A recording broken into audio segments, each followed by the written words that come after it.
بولے کہ موسیٰ یا تو تم اپنی چیز ڈالو یا ہم اپنی چیزیں پہلے ڈالتے ہیں۔ موسیٰ نے کہا نہیں، تم ہی ڈالو۔ جب انہوں نے چیزیں ڈالی تو ناگہاں ان کی رسیاں اور لاٹھیاں موسیٰ کے خیال میں ایسے آنے لگیں کہ وہ میدان میں ادھر ادھر دوڑ رہی ہیں۔ اس وقت موسیٰ نے اپنے دل میں خوف معلوم کیا۔ ہم نے کہا خوف نہ کرو، بلا شبہ تم ہی غالب ہو، اور جو چیز لاٹھی یعنی تمہارے داہنے ہاتھ میں ہے اسے ڈال دو کہ جو کچھ انہوں نے بنایا ہے اس کو نگل جائے گی۔ جو کچھ انہوں نے بنایا ہے یہ تو جادوگروں کے ہتھ کنڈے ہیں، اور جادوگر جہاں جائے فلاح نہیں پائے گا۔ القصہ یوں ہی ہوا تو جادوگر سجدے میں گر پڑے اور کہنے لگے کہ ہم موسیٰ اور ہارون کے پروردگار پر ایمان لائے۔ فرعون بولا کہ پیشتر اس کے کہ میں تمہیں اجازت دوں تم اس پر ایمان لے آئے، بے شک وہ تمہارا بڑا یعنی استاد ہے جس نے تم کو جادو سکھایا ہے، سو میں تمہارے ہاتھ اور پاؤں جانب خلاف سے کٹوا دوں گا اور کھجور کے تنوں پر سولی چڑھوا دوں گا۔ اس وقت تم کو معلوم ہوگا کہ ہم میں سے کس کا عذاب زیادہ سخت اور دیر تک رہنے والا ہے۔ انہوں نے کہا کہ جو دلائل ہمارے پاس آ گئے ہیں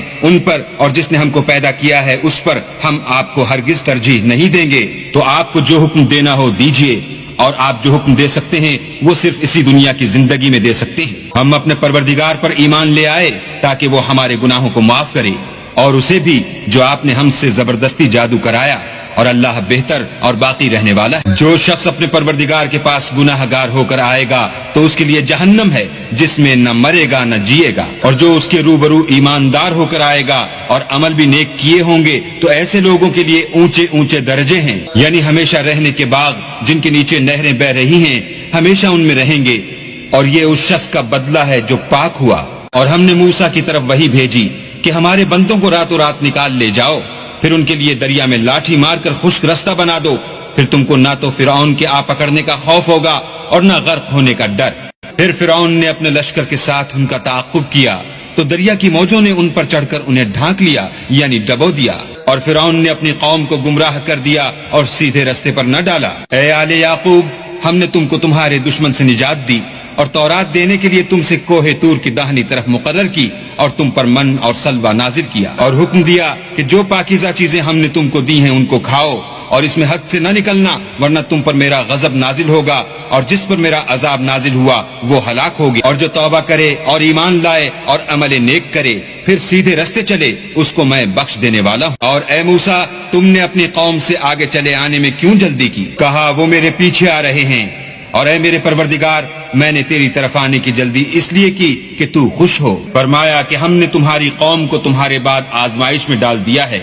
اور سامری نے ان کو بہکا دیا ہے۔ اور موسیٰ غصے اور غم کی حالت میں اپنی قوم کے پاس واپس آئے اور کہنے لگے کہ اے قوم، کیا تمہارے پروردگار نے تم سے اچھا وعدہ نہیں کیا تھا؟ کیا میری جدائی کی مدت تمہیں دراز معلوم ہوئی، یا تم نے چاہا کہ تم پر تمہارے پروردگار کی طرف سے غضب نازل ہو، اور اس لیے تم نے مجھ سے جو وعدہ کیا تھا اس کے خلاف کیا؟ وہ کہنے لگے ہم نے اپنے اختیار سے تم سے وعدہ خلاف نہیں کیا، بلکہ ہم لوگوں کے زیوروں کا بوجھ اٹھائے ہوئے تھے، پھر ہم نے اس کو آگ میں ڈال دیا، اور اسی طرح سامری نے ڈال دیا، تو اس نے ان کے لیے ایک بچڑا بنا دیا، یعنی اس کا قالب جس کی آواز گائے کسی تھی، تو لوگ کہنے لگے کہ یہی تمہارا معبود ہے اور یہی موسیٰ کا معبود ہے، مگر وہ بھول گئے ہیں۔ کیا یہ لوگ نہیں دیکھتے کہ وہ ان کی کسی بات کا جواب نہیں دیتا اور نہ ان کے نقصان اور نفع کا کچھ اختیار رکھتا ہے؟ اور ہارون نے ان سے پہلے ہی کہہ دیا تھا کہ لوگوں، اس سے صرف تمہاری آزمائش کی گئی ہے، اور تمہارا پروردگار تو اللہ ہے، تو میری پیروی کرو اور میرا کہا مانو۔ وہ کہنے لگے کہ جب تک موسیٰ ہمارے پاس واپس نہ آئے ہم تو اس کی پوجا پر قائم رہیں گے۔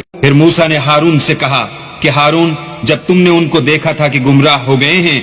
تو تم کو کس چیز نے روکا، یعنی اس بات سے کہ تم میرے پیچھے چلے آؤ؟ بھلا تم نے میرے حکم کے خلاف کیوں کیا؟ کہنے لگے کہ بھائی، میری داڑھی اور سر کے بالوں کو نہ پکڑیے، میں تو اس سے ڈرا کہ آپ یہ نہ کہیں کہ تم نے بنی اسرائیل میں تفرقہ ڈال دیا اور میری بات کو ملحوظ نہ رکھا۔ پھر سامری سے کہنے لگے کہ سامری، تیرا کیا حال ہے؟ اس نے کہا کہ میں نے ایسی چیز دیکھی جو اوروں نے نہیں دیکھی، تو میں نے فرشتے کے نقش پا سے مٹی کی ایک مٹھی بھر لی، پھر اس کو بچڑے کے قالب میں ڈال دیا، اور مجھے میرے جی نے اس کام کو اچھا بتایا۔ موسیٰ نے کہا جا، تجھ کو دنیا کی زندگی میں یہ سزا ہے کہ کہتا رہے کہ مجھ کو ہاتھ نہ لگانا، اور تیرے لیے ایک اور وعدہ ہے یعنی عذاب کا جو تجھ سے ٹل نہ سکے گا، اور جس معبود کی پوجا پر تو قائم و معتکف تھا اس کو دیکھ، ہم اسے جلا دیں گے، پھر اس کی راکھ کو اڑا کر دریا میں بکھیر دیں گے۔ تمہارا معبود اللہ ہی ہے جس کے سوا کوئی معبود نہیں، اس کا علم ہر چیز پر محیط ہے۔ جو شخص اس سے منہ پھیرے گا وہ قیامت کے دن گناہ کا بوجھ اٹھائے گا۔ ایسے لوگ ہمیشہ اس عذاب میں مبتلا رہیں گے، اور یہ بوجھ قیامت کے روز ان کے لیے برا ہوگا۔